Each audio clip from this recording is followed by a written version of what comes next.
Pitson. I'm the media ranger here at Katmai National Park and Preserve. And joining me this afternoon is Roy Wood, the Chief of Interpretation for Katmai National Park and Preserve. First of all, we just want to apologize for the delay in getting started, but we think we've got this sound issue nailed right now, so the rest of these should go more smoothly. We hope. We hope, yeah. We've said that before, and Mother Nature and the laws of physics seem to always get the best of us. And in this case, though, we think we've got at least the rule book, and we're playing by the rules. So hopefully we'll stick with you for this whole hour. And normally we start out these chats by making sure that everyone knows that we are in Katmai National Park. This is Brooks Camp in the middle of Katmai National Park, and the cams are brought to us by Explore.org, a partner that the Park Service has. Katmai is a difficult place to visit, and it's very expensive to get here. And so a lot of people might want to come here but can't because they can't afford it, or it's too logistically difficult, they're afraid to fly in airplanes, whatever. And bear cams like these are a great way to help bring the park to you if you can't make it here. And Explore.org has been a phenomenal partner in this regard and have set up all of this equipment to bring the bears to you sitting in your living room. In case I forget later, on YouTube there's a fantastic video that I don't recall what user it was that posted it, but you guys should check that out later. Maybe someone can post the link in the chat right now. It's of the bear swimming by on the underwater camera. Just a super neat thing to see. Anyway, we'll go ahead and we'll get started with the questions. And of course, the first question that we have this time every year is where are the bears? And well, they're everywhere but here, I guess. We're actually starting to see some bears show up in this area that we hadn't seen in the past couple weeks or so. In fact, when the cams were down for about 2 weeks, there were virtually no bears here at all. So if you're wondering what you were missing at Brooks Camp at that period of time, it was basically nothing. You went like 10 days, right, without a bear? Yeah, so if you watch the cams a lot, you're familiar with the bridge at Brooks Falls. The bridge at the mouth of Brooks River. And anytime a bear is within 50 yards of that bridge, we end up closing it down to foot traffic so people can end up, so the bears have free space to move in and out of the area. But we didn't actually close the bridge, I think, for at least 2 weeks or so. Is your mic on, Mike? I hope so. Yes, I'm on. Yep. Okay, because they're saying you're really weak. Okay. Which is unusual. Mike is usually the really loud one. Do you want me to? I can start talking louder if you want. So. No, but yeah, mic's on. Not muted. You're still saying he's really weak? So again, we apologize for our technical difficulties. We're working through them. So. Okay. I can speak up too, but yeah, we went at least 2 weeks, I think, without the bridge at the mouth of the Brooks River actually closing down. So there were hardly any bears around. So the bears are going to other places where fishing is a whole heck of a lot easier. And if you were watching the divot video that Roy happened to edit and post online, where we ended up tranquilizing that bear and removing the wire snare around her neck, she was right next to a very, very tiny stream that had spawning salmon in it. And I think that was a really neat experience for both of us to see the fish actually move up into that stream. And that's the key part of this story that you don't see when you're watching the bear cams. You think there's salmon there. I mean, we see it every day. Like there's salmon everywhere on the underwater camera. Why aren't the bears here? There are fish jumping at the falls. Why aren't the bears at the falls? And the reason is that there are these other locations around Katmai, numerous locations with little tiny creeks. You know, some of them are like this wide, that are packed with fish. And the bears will go to those for that brief period that the fish are there. And they'll maybe, like in the case of Divot, stay there for a week or so. And that's about all at the time that the fish are in there. Eat as many fish as she could get there and then move on to another spot. Perhaps to another stream that has a slightly later spawning period. Or maybe just up away from the river up in the hills, maybe on Mount Dumpling where they could get some berries. So very typical. But it seems like it's always a big concern of people this time of the year that something has gone horribly wrong because there are no bears anywhere around. Yeah, the fish here right now just aren't accessible to the bears. They're really dispersed in the river. They're everywhere, and they're pretty energetic too. So they just swim away from the bears. There's not that critical mass of fish piling up at Brooks Falls right now that makes it a successful place for the bears to fish. So like I always prefer to say, the bears are practicing energy economics. They're maximizing their profit in calories, and they're doing that by going to smaller salmon streams where the fish are easier to catch. In fact, where that stream was with Divot, Roy and I probably could have caught fish with our bare hands. I mean, Oh, yeah. they were right in front of us. The water is only, a few inches deep. We could have reached in and grabbed them if we wanted to. Easily. So we told you that the bears aren't here. We've told you where they go. The next question is, when do they come back? And basically, they're coming back now. We've seen how many different ones in the last few days? I've seen 2 today that were, for me. Probably four different ones I think we've seen in the past couple days or so. Yeah, so they're coming back, and what you'll see is a gradual increase in the number of bears, and then when the salmon that are in Brooks River start to spawn and die, that's when you'll really see that influx of them coming back, and that typically really takes an upturn, maybe September 7th, 8th, something like that. It could happen sooner, it can happen later. It's it's nature, it's one of those things, but still a little while before we start to see those numbers climb rapidly.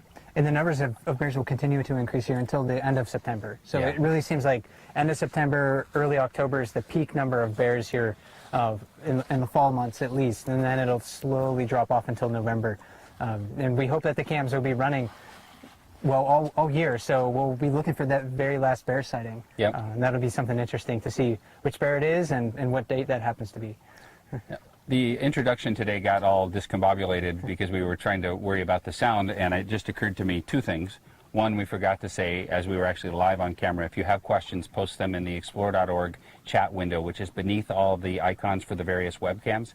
You can post it there, and they will relay them to us on this iPad, and then we'll try to answer them.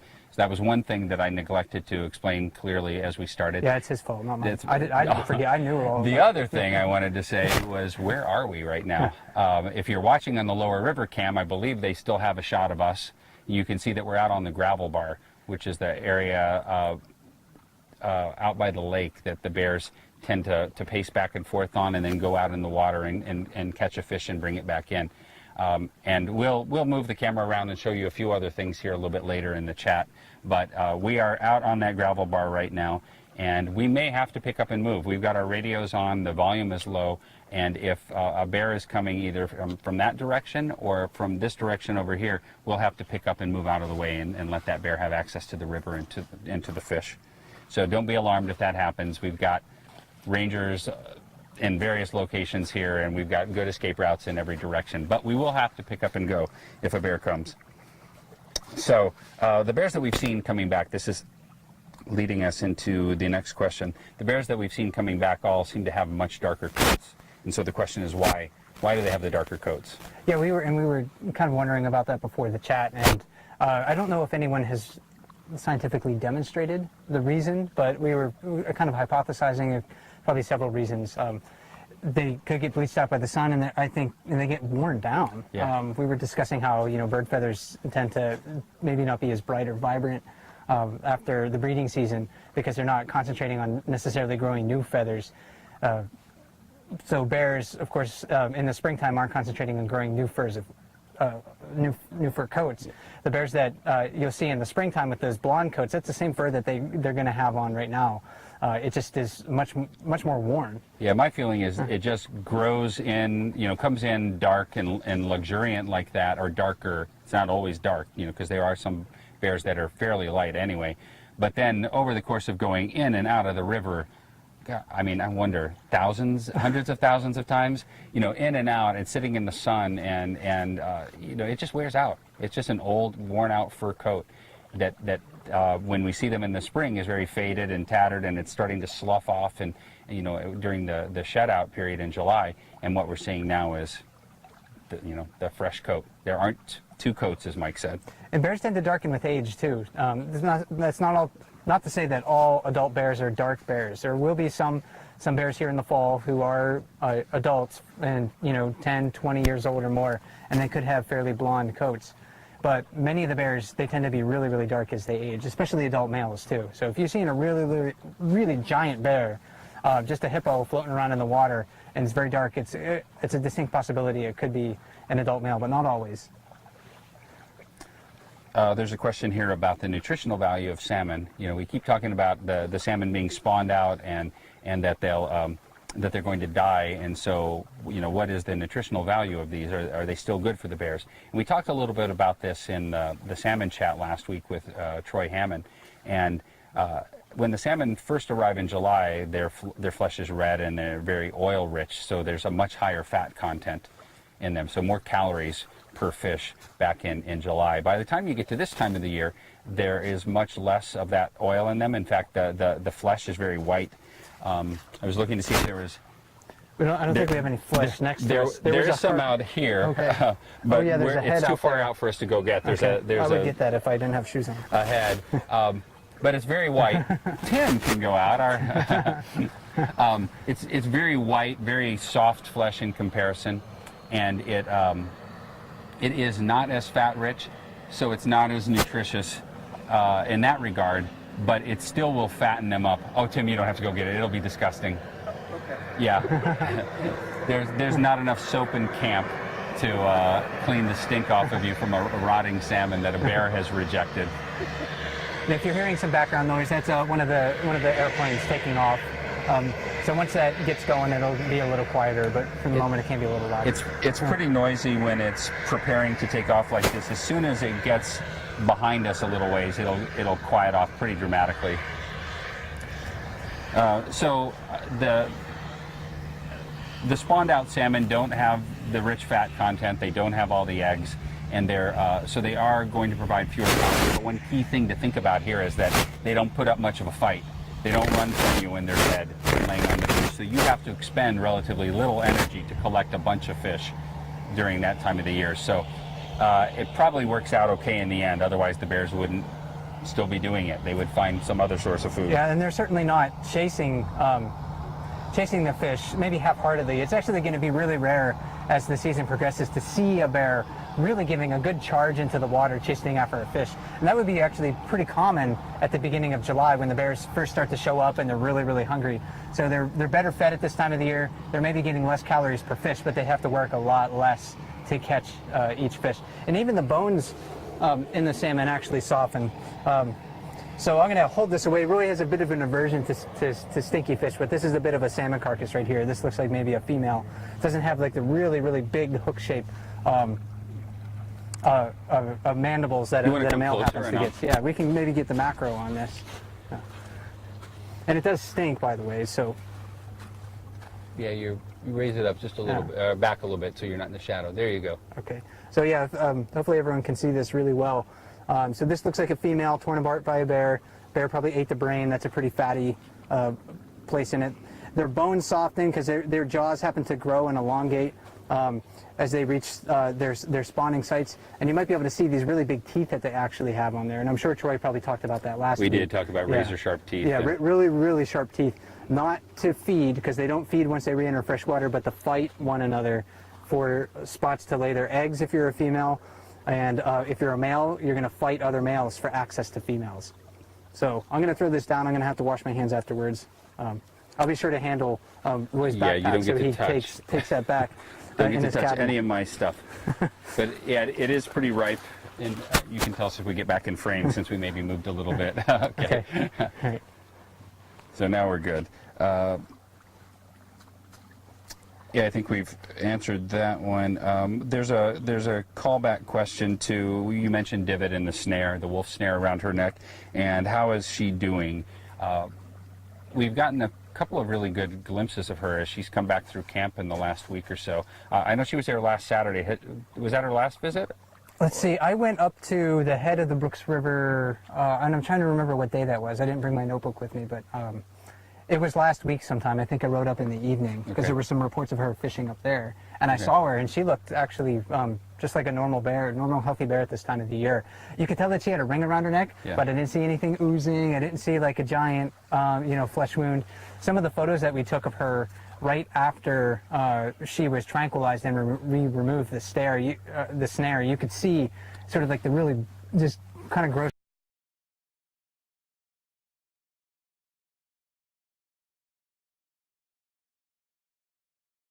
The snare, you could see sort of like the really just kind of gross looking fleshy just wound angry red all around collar. her, yeah, all around her neck. And when I looked at her just earlier this week, she looked quite fine, like a normal bear, but did have what looked like you know, a wound around her neck. I mean, it was a ring there, but it didn't look otherwise infected or Right. or poor. So she seems to be doing well. Her cub seems to be pretty energetic. In fact, we saw her yearling chase away, I think, a larger bear.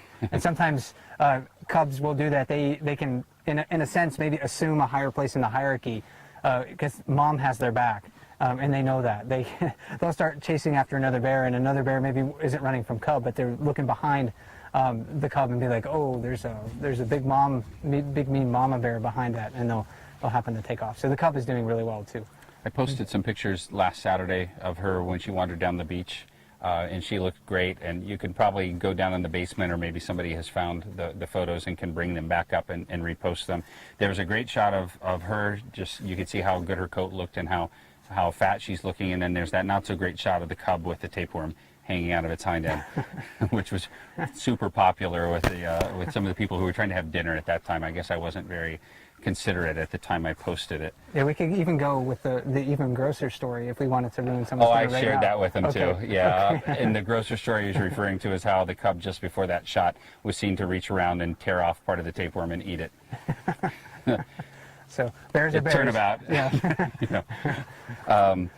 So look for them on cam. They should be very easy to pick out because that collar's still being distinctive. And if any of us are on line when we see her, we'll make sure we point that out because it'll be really fun for everybody who's been involved with this story from the beginning to see how it unfolds and see if she can successfully rear that cub and if that heals and what the scar looks like next year and all of that. So very happy at the outcome of that, at least so far. And maybe before we get to the next question too, we could promote the wiki because with a bear like Divot and her story, if she comes back along the river, and again, she may go fish somewhere else too, and make a living elsewhere. But if she comes back along the river and people are taking a lot of screenshots of her, I think it would be really worthwhile to get those screenshots up at the wiki, of the wiki, you know, day by day, week by week, and then we'll have a really great record of her ability to heal from that injury, and especially if we see her next year too.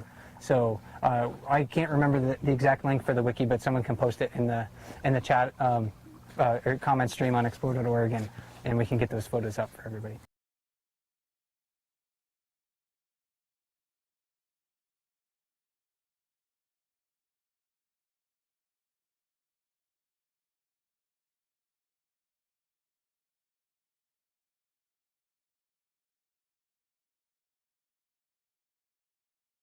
From 402, then we'll know that that's probably an adoption. And I've never seen that along here at Brooks River. It's pretty rare from what I read in the bear literature, but it does happen.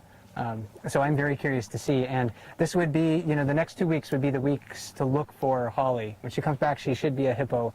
Her cub should be really fat too. So I'm very curious to see if that yearling is going to follow her. She doesn't actually turn into a hippo. No. She's just incredibly fat. Her stomach will be just about dragging the ground, though maybe not if she's nursing too. Yeah, that's true. And that one porker, cub adult. And cub adult is a slang term that we've made up too. That is not a biological term. So correct. Yeah, we just kind of made that up because it's a 1.5-year-old. It's still sort of a cub for brown bears here in Katmai, but it's on its own, or it was on its own for at least a few weeks. Let's see. I know I skipped around here a little bit. This is a non-bear, non-salmon related question, but what's your favorite thing about your job, Mike? My favorite thing about my job? Well, I have a few things, actually, so it's just not one, I guess.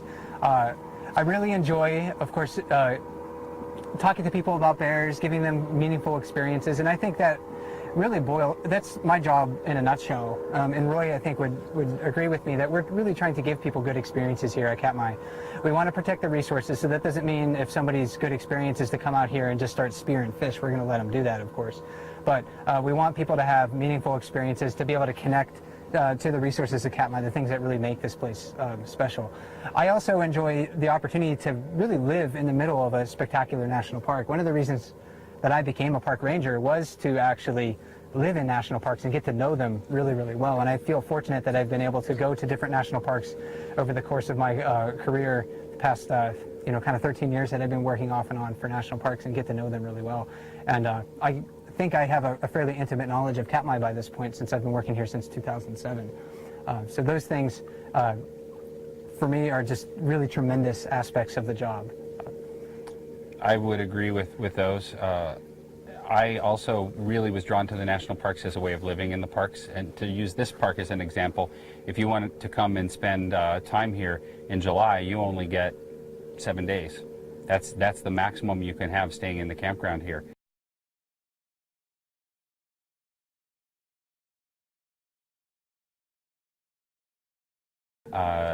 And 14 days over the course of the whole summer. So that's very limiting if you really enjoy spending time in a place like this. So I like that aspect too. But then and this is similar to yours, I like the fact that any day where I get a little maybe worn down, I'm tired, it's the end of July, the bugs are driving me nuts, you know, it's raining, it's cold, just things aren't going well. I love the fact that I can go out and watch bears, and I can be in the middle of this park, and I can watch other people get excited about seeing bears for their first time. So the job thing, that really just re-energizes me all the time, to see people get super excited about seeing their first bear, or the first fish that jumps and a bear catches it. And what's kind of cool, and maybe you feel this way too, what's kind of cool about it is that we get to do that over the cams too. And I never would have thought that the cams would help people make such a strong connection, but I feel when I'm there chatting with people on the cams that it's every bit as real an experience to all of us as standing here on the falls. Yeah, we can tell, neat. we can definitely tell that the people who watch the cams don't have the opportunity to visit Katmai, I think, care about Katmai just as much as anybody who's visited here on the ground. I wish everyone had the opportunity to come and watch bears in person at Brooks Falls, but Tim is laughing at us, so we're getting a little distracted, but it's wonderful. I have a question. Yeah. Why don't you guys carry a gun? Oh, I missed that one. Okay. Well, I jumped ahead and I saw, could you repeat what you said about Holly and cubs? They lost the sound. So we have not seen Holly and her spring cub, or her possibly adopted cub, the one that we have been referring to as a cub adult. We have not seen them since about, well, it was the photos that Calliope Jane took back in July, so was that July 20th or 24th, something like that. That's the last time that we know anything about her, and we're just waiting to see when she returns to Brooks in September, if she returns with her spring cub, or if she returns with both the spring cub and cub adult. And then Mike explained that cub adult is just a term we made up here because it's a 1.5-year-old bear. Technically, in most circumstances, he'd still be a cub around here, but because he was abandoned by his mother, he legally became a sub-adult then, but he was tiny, and so cub adult was a nice way of combining the two. And hopefully the audio lasted for that time. So we'll get to the question that Tim thought was funny. Why don't we carry guns? There are law enforcement rangers that carry guns in national parks, and then there's everybody else. Hopefully the audio lasted for that time. So we'll get to the question that Tim thought was funny. Why don't we carry guns? There are law enforcement rangers that carry guns in national parks, and then there's everybody else. Only law enforcement rangers carry guns, or if you were out in a remote part of the backcountry, sleeping in a tent and there were lots of bears around.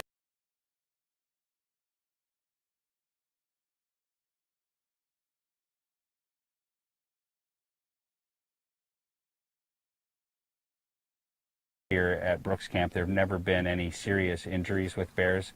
There was, in fact, I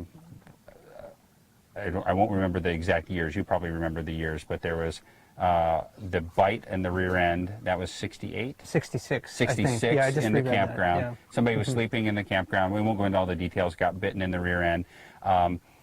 The ranger was 90, what? They got the scratch. Mid-90s. I think the next two injuries were sometimes in the mid-90s. Yeah, and then a small child, I don't remember the age of the child, got knocked over by a bear that was running, and so that was kind of an accident.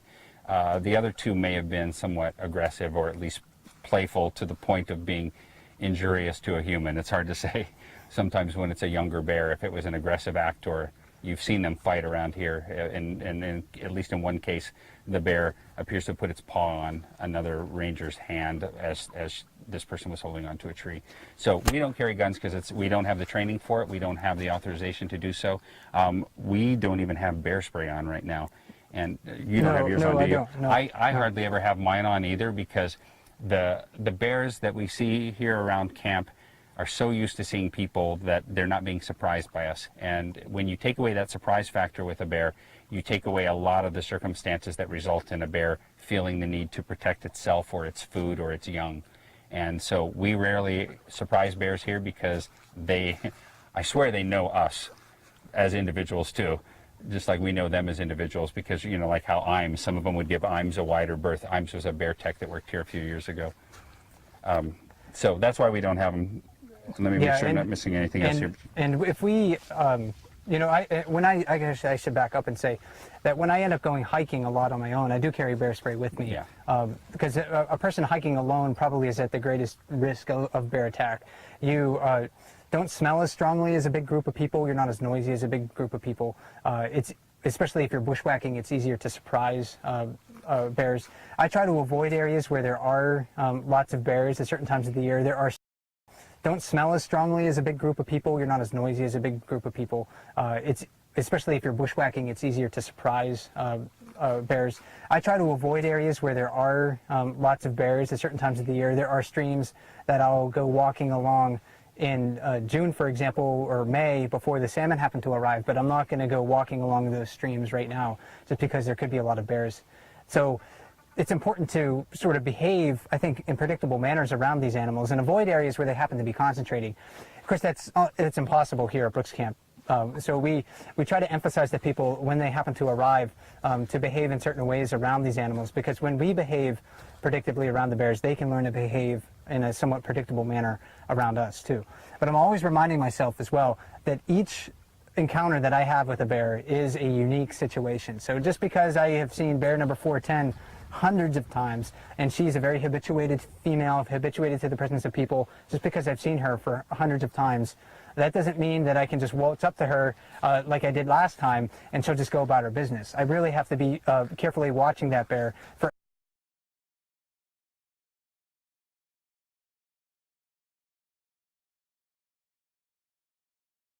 nine interpretive rangers working, maybe like, including me. There's like 12 plus 6 or 7 maintenance workers working at any one time.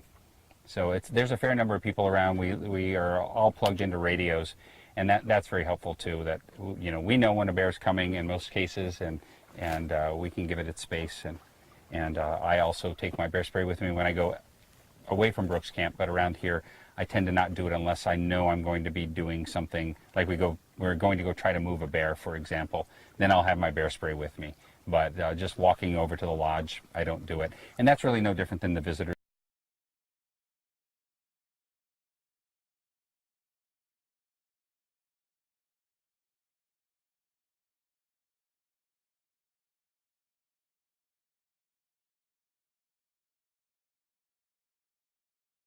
Because it's very difficult to get spray out here, because you can't take it on a plane, and so it's very, very difficult to get it here. Even the law enforcement rangers will carry bear spray for bears. The firearms that they have on their hip, or they'll say those are they're for people. So they don't carry typically large enough caliber firearms to stop a bear. They're going to carry bear spray for bears. And bear spray is really good for virtually anybody to pick up. They're very easy to sort of understand their use. And you can use them when you're really nervous too. If you're using a firearm, you have to be really, really good at with your accuracy if you're going to try to stop a charging bear from you. But bear spray, it shoots out in a big cloud, and sometimes even just the sight and the sound of the bear spray will stop it from charging you. Next question is, do we make bears more vulnerable to hunters by habituating them to non-threatening human tourists? Well, it's an interesting question that I've sort of pondered, and you know, when we habituate bears to our presence, I think there are potential consequences. I don't think we can really tiptoe around that. Yeah.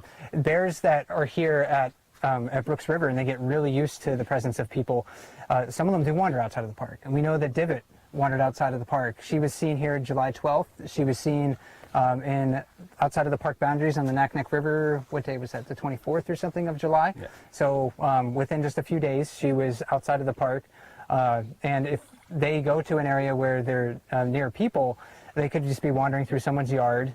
They could be kind of sniffing around a building like they do here at Brooks Camp, and the homeowner may not be tolerant of that. Right.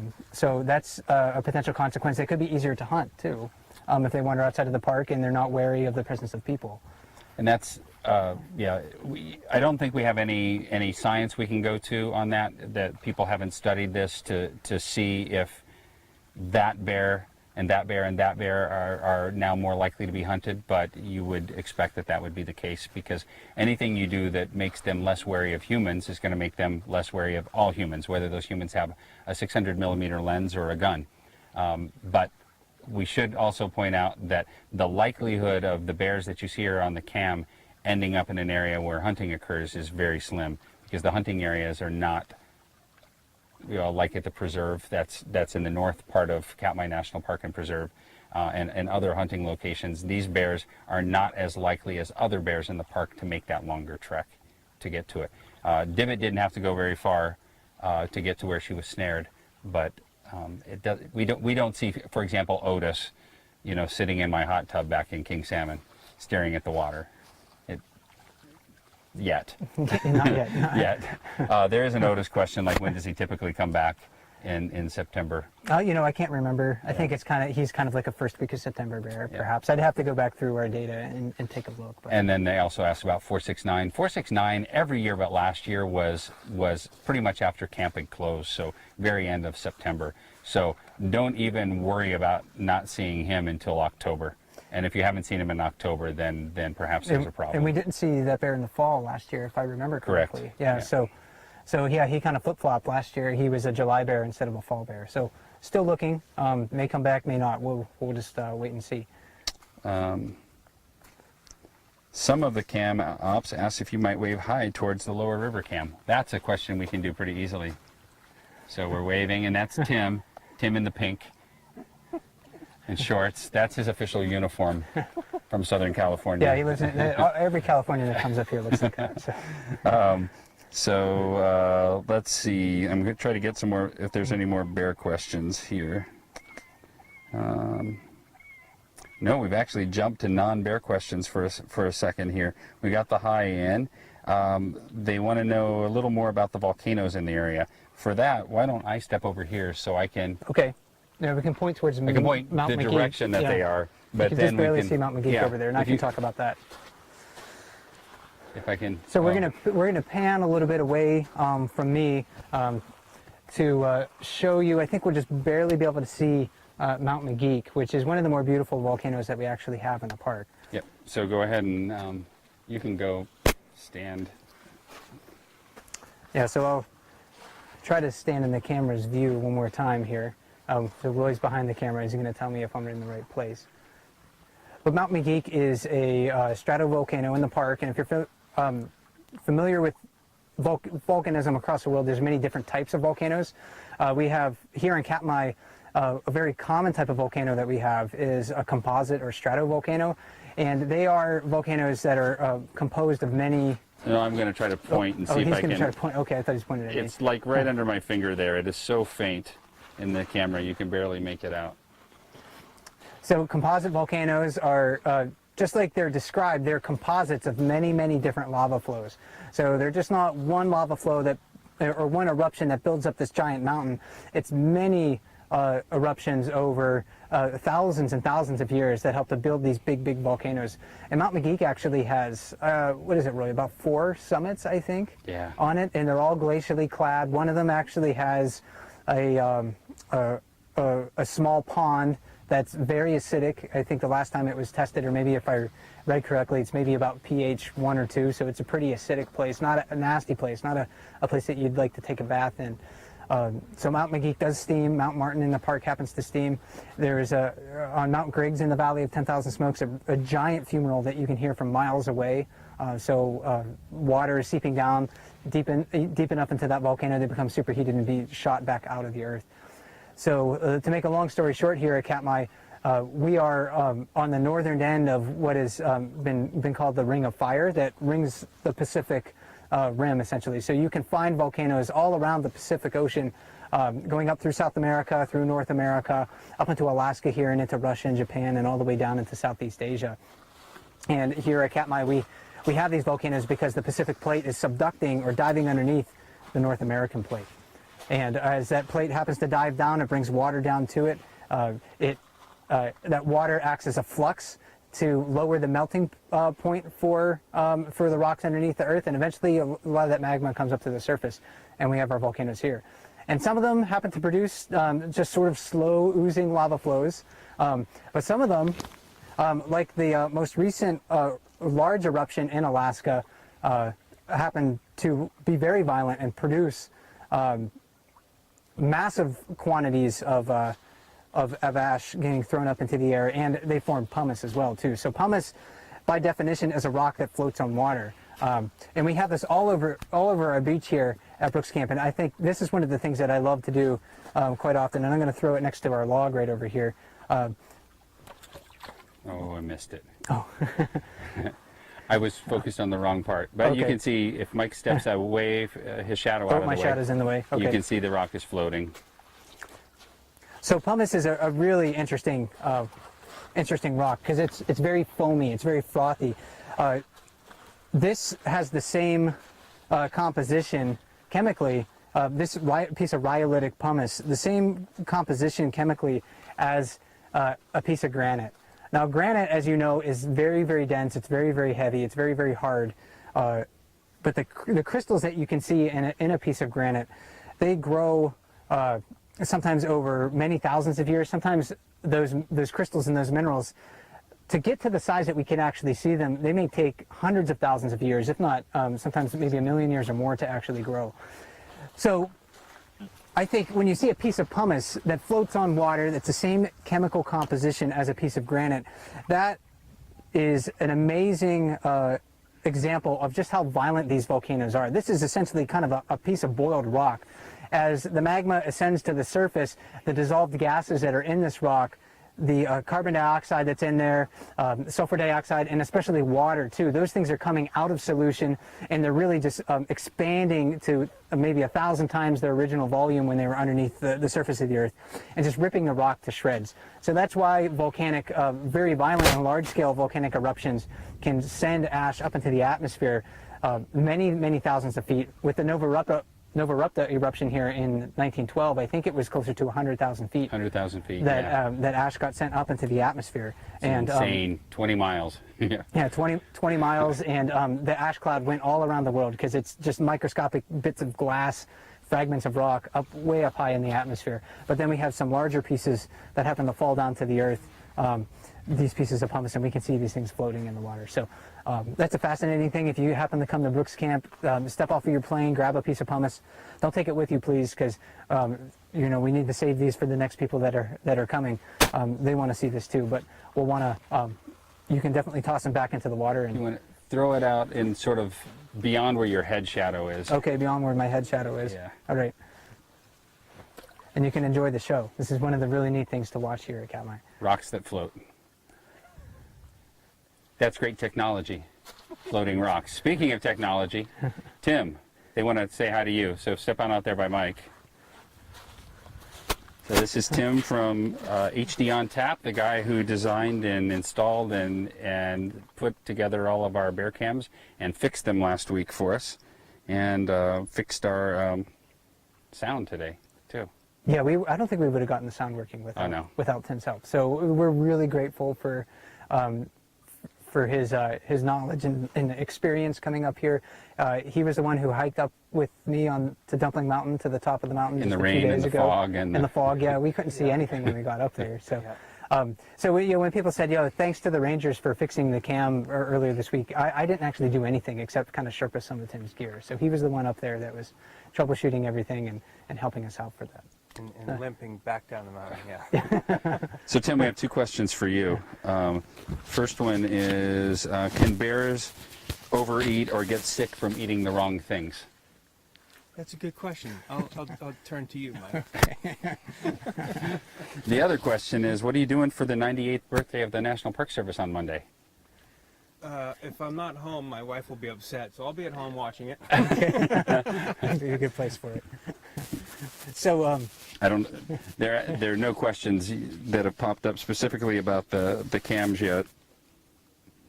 well, I can go ahead and try to answer those. And Yeah, we'll see if something comes up while you. If someone wants to come up with Tim. So, thanks for making that cameo appearance on the cams here, Tim. I appreciate that. We'll get you back out here if they ask your question. So, can bears overeat? That's well, we've seen bears vomit, Yes. and it may be because they overate. It may be because they got just a piece of salmon bone stuck in their throat. I don't know. But we've also seen them eat their vomit too. So it's just like a dog. You know, if you watch a dog and you're like, you get all grossed out because they eat their poo or they happen to, eat their vomit. Well, bears are the same way in a lot of ways too. So I don't know if they can get sick from overeating because they're designed to overeat. Right. This time of the year, that's all they're doing practically. I have seen them vomit, and about the only thing I can think of that I've seen them refuse to eat was a trout. Yeah, interestingly enough. Yeah, they'll eat salmon till they puke, but a trout, Yeah, I'll take a pass on They that. just look at it and they're like, oh, we don't like that. So the bears at Yellowstone probably think that these bears here are so snobbish with their just turning their noses up at trout because Perfectly good trout. yeah, because bears at Yellowstone will feed very heavily on runs of cutthroat trout when the cutthroat trout runs are abundant. So different here, they'll ignore the rainbows.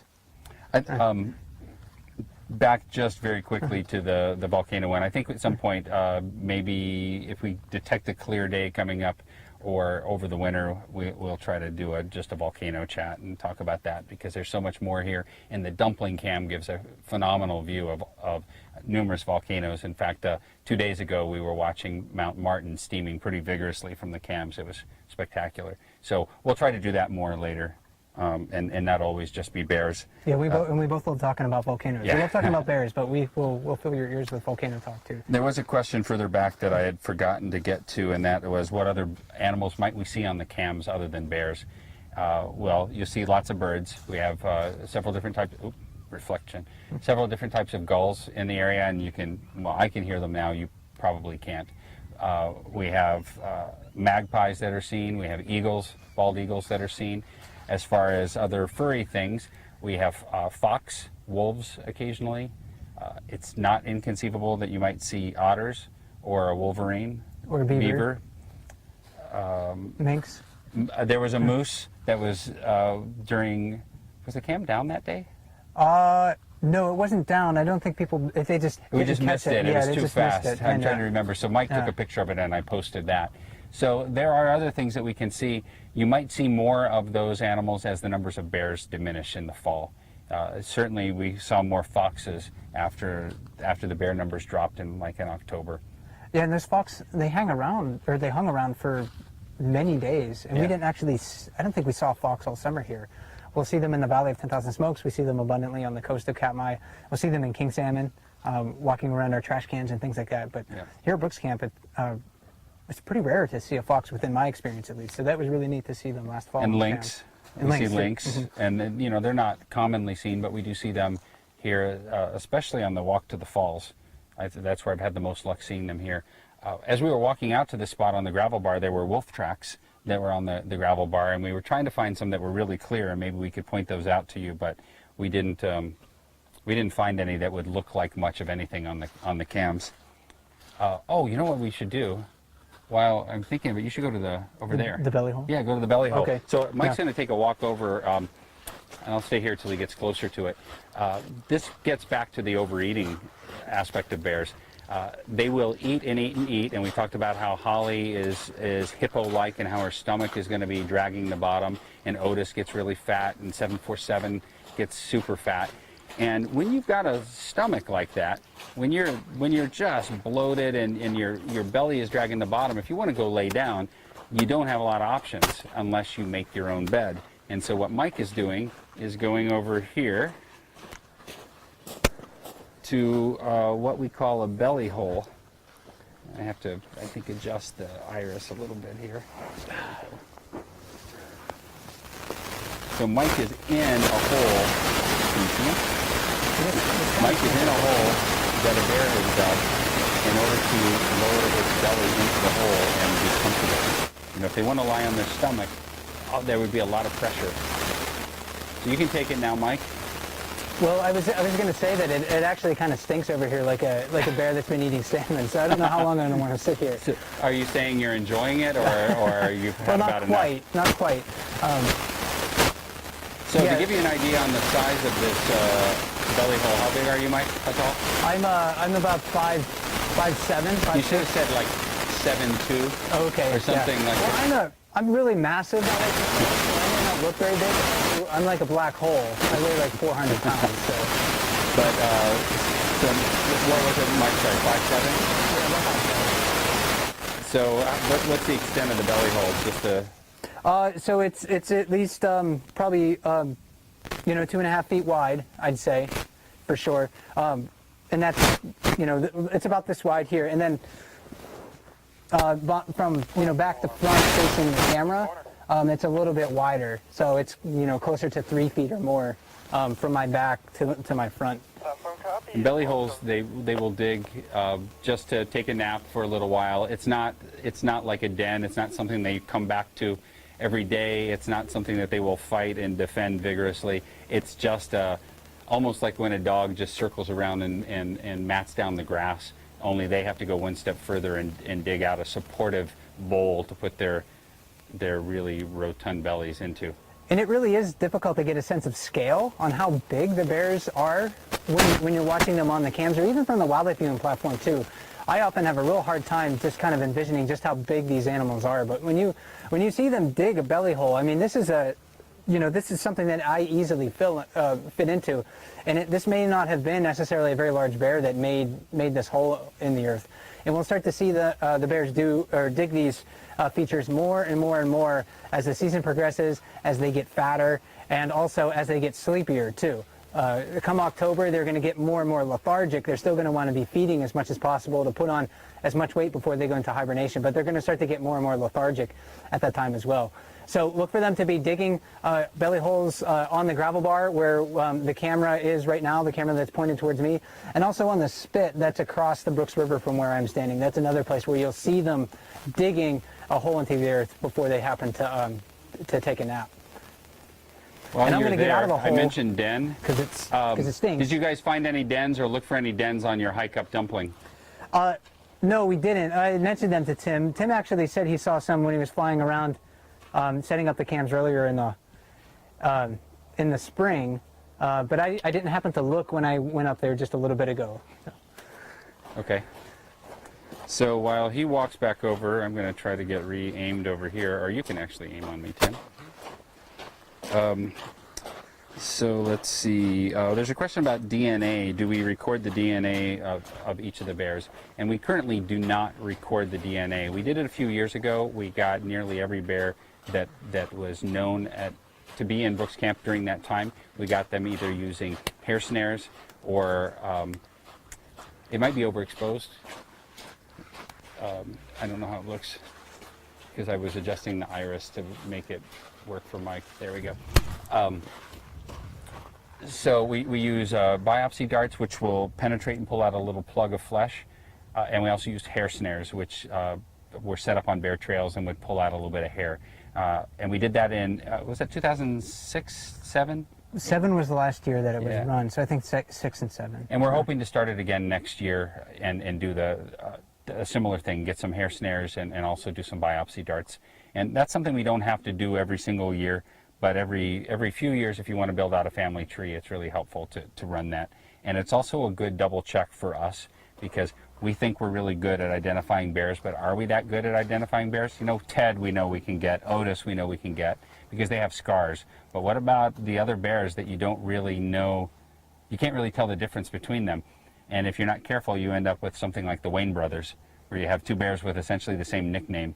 And that's because we had a really hard time when they were subadults telling them apart. So we just lumped them together as one. And now they're really easy to tell apart since they've grown. Right. But when you're looking at some of the smaller bears that are here at Brooks Camp, some of those very young subadults that are running around, there's a fairly blonde one that's moving around the river quite often. When we see that young bear walking around the river, and we kind of wonder, you know, maybe that bear is such and such bear's offspring. Then the young one right now certainly looks an awful lot like number 409's, one of 409's cubs from last year. I was thinking that today too when I saw it. It looks really, really similar. So the only way to really confirm that would be through DNA analysis, though. And evidently, some people experience the sound loss when we were talking about the bears that have been seen. The best thing to do to figure out what bears have been seen, not right this second, but in a half hour, would be to look on the wiki page, because we've got a table there where we show all the bears that have been seen so far this month. And it's not up to date as of, I think I only have 2 or 3 bears on there. So I'll try to get that fixed right after we're done here. I brought Tim in because there's another question for Tim. Oh, okay. Or a question for Tim, and this is a serious one. Oh, and I guess we never answered what we're doing for the 100th. Katmai doesn't have, or the 98th rather. Katmai isn't doing any special events for Monday. Is Monday the 25th? I think that's it, yeah. We don't have any events planned. Most parks that have an admission, or all parks that have an admission, will be giving you free admission on that day, but Katmai never has an admission. So we'll be posting some stuff on Facebook and Twitter, but we don't have any special, you know, parties or things going on in this park. So the question for you, Tim, is will the cams run into the winter? We've actually made improvements this year to the power systems. We tend to lose power from the solar systems on top of the hill that are actually, there's 2 repeater sites that pick up the signal out of town and then repeat the signal down to the various places here in Brooks Camp. And we've made improvements to it to not just rely on wind generation and solar from the sun, but we installed methane fuel cells. And as long as we manage the amount of power that we use by shutting the cameras down and such at night when it's dark anyways, we hope to be able to make it through the winter this year, as long as we don't have any good-sized windstorms that take down the repeater again. That's what happened to us this last winter, but we should make it pretty far into the season. Yeah, and Tim and I made a point to tighten down the cables on on the repeater when we were up there. So. Yep. I thought maybe another one would come in while you were talking, but if they do, we'll pull you back in, I guess. All right. They asked about a video tour of other places of interest around camp, and we had talked about that. We've actually started that on a couple of occasions. The difficult thing for us is just finding the time to do it and set up, and it's hard to do with people around and bears around and traffic around. But and I'm terrible actually speaking lines. Like if I don't know what I'm going to say, I'm okay, I think. But if I know what I'm supposed to say, it's awful. The pressure of live actually makes him such an eloquent speaker. When he has the luxury of taking, both of us, when we have the luxury of taking all the time in the world, that's when we tend to mess it up. But we'll look into that again. We would try to do these chats from different locations to give you a tour of them as much as possible. But we don't have full Wi-Fi coverage around camp. It's pretty darn good. In fact, it's annoyingly good because people see they see the stream on their iPhones and say, "Can you give me the password to this?" And of course, it's just used for the cams, and we don't do that. But we'll try to do that. I also had a request on the chat board a couple of days ago to do a tour to the falls. What's it like walking to the falls from here? Yeah. So we'll look into that. While you were over there in the belly hole, or just after you left, a question came up about what are their sleeping habits when they aren't hibernating. Like, do they sleep at night? And yeah, they sleep at night. Sometimes they sleep all day. They sleep when they feel like it. You can watch 410 in July when she's up at the falls. She's one of the large female bears here. Fishes right up there next to the big boys, and then something just snaps and she walks 100 yards and drops and just takes a nap, and she's out cold. So yeah, they sleep like other animals do. Maybe not to the same. I don't know how many. Like, given the choice, how much would they sleep? At the zoo, they sleep a lot. I think, but they're satiated and and these bears are stimulated by a lot of things too. So you know, sometimes captive bears, and that's one thing that I think people in zoos, when they're caring for these animals, have to really work hard to make sure that they're stimulating the animals with different toys, different ways to get food, because they don't want the bears to get bored. They want to have those bears have an enriching life, and the bears out in the wild certainly do have an enriching life. So I'm not sure actually how much they tend to sleep, but yeah, like Roy said, it's off and on. Yeah. I watched a few years ago one of the large males at the falls. His nickname was Head Bob. He's not around anymore, but he was down in that direction toward the campground, and he slept for 7.5 hours in the middle of the day. Ranger And Gene was part of that too. it just shut down all of camp that day because you can't land a plane or do anything within 50 yards of this animal. And this is a big male, so we even pulled it back a little bit more than 50 yards. He didn't come down to camp, so we didn't want to upset him too much. He didn't come down very often, so we didn't want to upset him too much. I know we're getting really close to our hour now. I don't remember what time we started, but it's at 5:32 right now, according to the iPad. There is a cam question, and I think I can answer this one. If the cams make it through the winter, what will keep them from freezing over? And they have heaters in them. The enclosures all have heaters in them. What temperature does the enclosure try to keep, or the heater try to keep it at? We actually try and the cams can operate down to about 32 degrees Fahrenheit. So we try to keep the temperature just above freezing by about 5 degrees, but there's no need to keep it up at 70 degrees inside the enclosure. It doesn't make the camera improve anymore. And the less so we can keep the heat on, the less energy it uses, the less methane, the fuel that it's going to use, which allows to, to keep the cams online. So that's a trick to kind of use the heat as little as possible. And in case you all couldn't hear, because I'm not sure how clearly he's picked up over there, the enclosures will heat the cams to try to keep them above 32 degrees, but they're not going to keep them any balmy 70 or 80 degrees. There's no reason to waste the energy. And if you didn't get all of what Tim said, I can try to type it into the chat later. So according to the magical iPad, we started about 5:40, so we have about 6 more minutes if we have some more questions. If Otis was standing next to Mike right now, how high would his back be on all fours? Probably, maybe close to my shoulders, I'd bet. At least adult bears around here stand 3 to 5 feet high at the shoulder. Yep. So yeah, the biggest bears, 8'5", really tall bears, they're going to be, close to that height. And Otis is a pretty big bear for sure. Yeah. So they're going to be up close to my shoulders before. And there's actually a really wonderful Photoshop that somebody did last year. When Roy and I did a live chat from Brooks Falls, I was standing in Otis' spot and I was talking about how he fished, and I'm doing all these hand gestures and stuff like that. And somebody caught me, took a screenshot of me making sort of a hand gesture when I'm reaching out.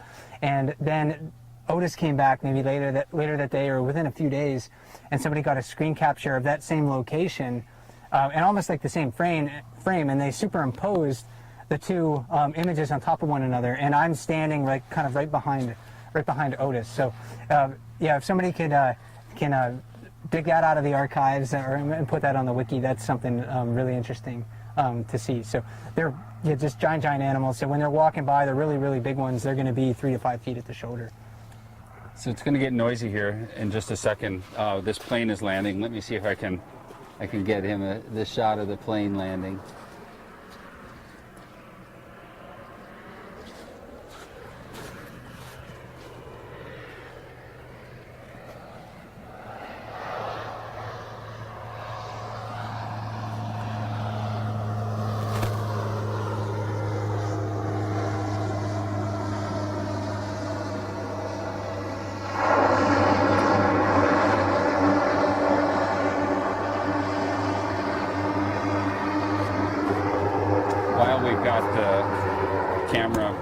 Different direction, and Mike and I aren't out in front of it. What you're seeing now is a view down the beach toward the visitor center, the lodge, employee housing, and the campground way down in the back. But this is part of the view of Brooks Camp that you don't get to see from the cameras, because the cameras can't peek around what we call the point. And I'm not sure if the Lower River Cam is looking this direction right now, but it's just around the corner from what you can see there. Did another question come in? Yeah, we do have another question. So, and this is actually kind of one... I'll turn back around to you.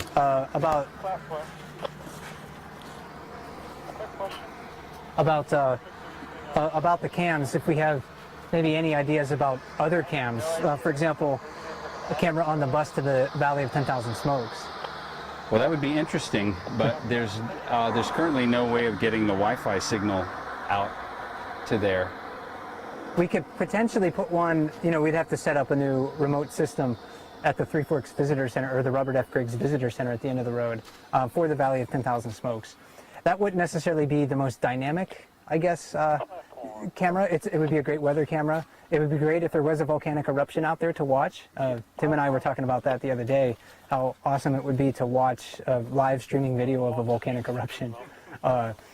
So yeah, and it would be nice to see the clouds moving through the valley and the interplay of light and shadows out there. That would be a pretty cam. But you probably would not see wildlife. Although you did see a wolverine up there. We did see a wolverine right off of the deck there. Yeah, squirrels, occasionally bears. I've seen bears off the deck of the visitor center there too. Well, we have talked about that one, and but between here and there, it would be very difficult to get the signal out. It would have to go out by satellite or something that would auto track. It would be tough. Just have to put in some repeaters. We have maybe one final question before. Go stand over there, Mike, so people can see you. Well, maybe one final question before we call it a day here. So the camera now is pointed back towards Brooks River, pointed back towards the lower river platform, and this is one of the best bear viewing places in the world in September. I go to Brooks Falls a lot in July, and I go to the lower river platform a lot in September. And I think our final question was, is there a bear print near you that you can show and compare it to your hand?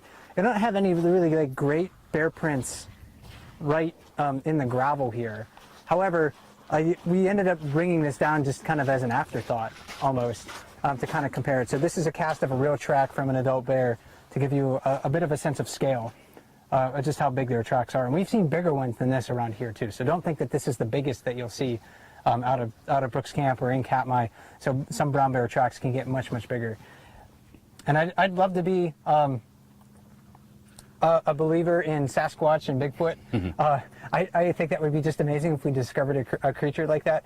But I tend to suspect that a lot of the quote-unquote Sasquatch tracks are probably bear tracks, because this does look an awful lot like just a really big human footprint. They walk just like we do. They walk what is called in a plantigrade fashion, so they walk on their heels.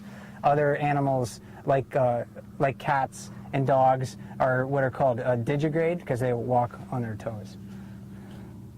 Yeah, we looked. We really hoped we could find an actual paw print for you, but the gravel bar is gravelly, so it doesn't really preserve prints very well. But we did see the wolf track. We'll try to get some things like that, the behind-the-scenes stuff, as we talked about, and show you that in the behind-the-scenes tour of Brooks Camp, and maybe put together. It'll be very unpolished, most likely, but we'll try to get something like that for you, maybe in September when I'm back out here on a more regular basis. And we're planning on being out here after the quote-unquote official close of camp. So the last day to stay in Brooks Lodge is September 17th. We will be out here. I'm not sure how long you're sticking around, Roy, but I'll be out here till the middle of October, and we'll introduce a few other rangers at that time to talk to you about bears. So we'll be in the comments stream a lot. We'll be doing a lot of live chats at that time of the year too. So maybe that's a time where we can go into more in depth about the Brooks Camp experience. Well, that is 5:40 now, according to this, and there are no other questions there. We want to thank all of you for sticking with us today. I know that was a really rough start. Hopefully that is the last of the rough starts that we'll have this year, thanks to the assistance from Jonathan back at Explorer and from Tim out here on the gravel bar. And yeah, we'll go ahead and wind it down. I'm not sure when the next chat is going to be, perhaps next week.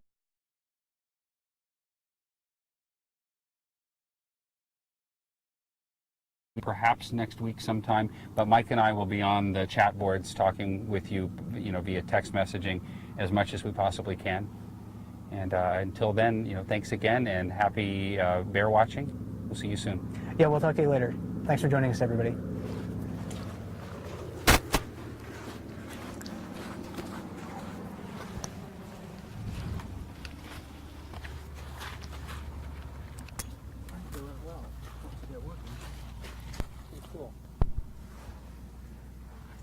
What I learned after one of these was that we need to let this run for like 40 seconds after, because maybe not 40, but there's a long... It shouldn't be a